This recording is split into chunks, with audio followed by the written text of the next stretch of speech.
Bonjour, je m'appelle Luc Religieux, je suis chanteur, musicien, j'ai une compagnie de spectacle et j'habite à Lille, enfin plus précisément Hélène, qui est une commune associée à la ville de Lille.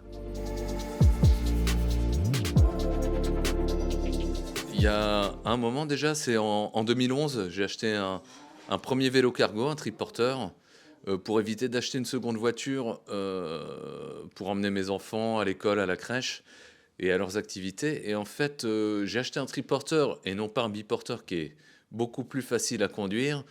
J'ai pris un triporteur parce que je me suis dit, je vais faire du spectacle avec. Parce que j'étais déjà dans le spectacle et j'avais déjà dans l'idée de faire du spectacle avec le triporteur. Je m'en suis servi très rapidement pour livrer des concerts sur la métropole lilloise. Et puis, bon, il a fallu le temps que ça germe un petit peu dans l'esprit.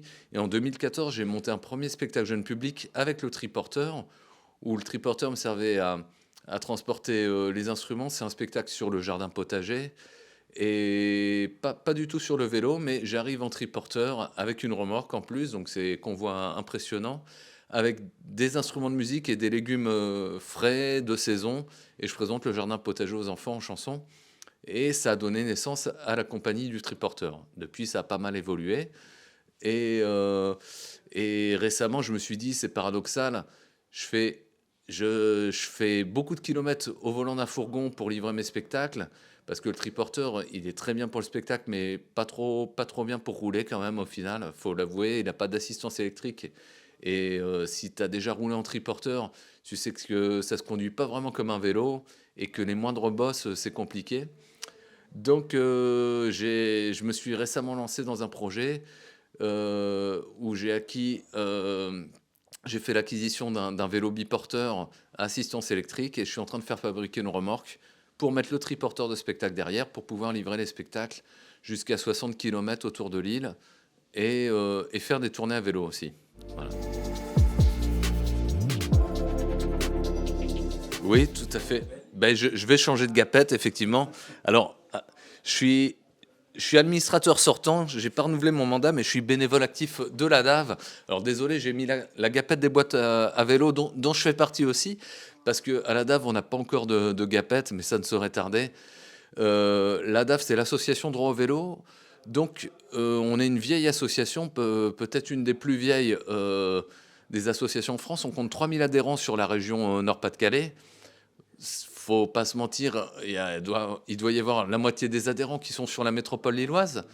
Mais on défend non seulement le vélo, mais aussi depuis quelques années, on a changé nos statuts pour défendre la marche, qui est aussi un moyen de transport hein, qu'on a tendance à oublier. Et il s'avère que les piétons sont souvent plus mal lotis que les cyclistes. Et donc il y a beaucoup à faire et on travaille en concertation avec les collectivités qui veulent bien sur leur plan de circulation, sur leur schéma directeur, les aménagements cyclables. Et il y a un petit côté militant. On fait de l'animation aussi dans les écoles pour le savoir rouler. Des remises en selle. On a une vélo-école adulte. Enfin, plein de choses, quoi. Alors, sur les 3000 adhérents, tout le monde ne fait pas de bénévolat. Il y a beaucoup d'adhésions par sympathie. Après, on doit quand même être au moins, allez, si on compte sur la région, on doit être entre 100 et 200 bénévoles. Et on a une équipe d'une dizaine de salariés quand même, voilà, pour nous épauler. Alors les actions qui reviennent tous les ans, bon, là c'est plus trop la saison, mais quand on fait le changement d'heure fin octobre, début novembre, les journées raccourcissent, hein. Déjà naturellement avec le changement d'heure c'est encore pire. Et donc on fait des opérations éclairage pour inciter les cyclistes à être mieux vus des automobilistes. Parce que quand on est sur sa selle confortablement assis et on voit bien la ville, surtout il y a les éclairages publics, donc on a l'impression d'être vu parce qu'on voit, mais en réalité, surtout si on est habillé en noir, on n'est pas vu des automobilistes et ça augmente les accidents.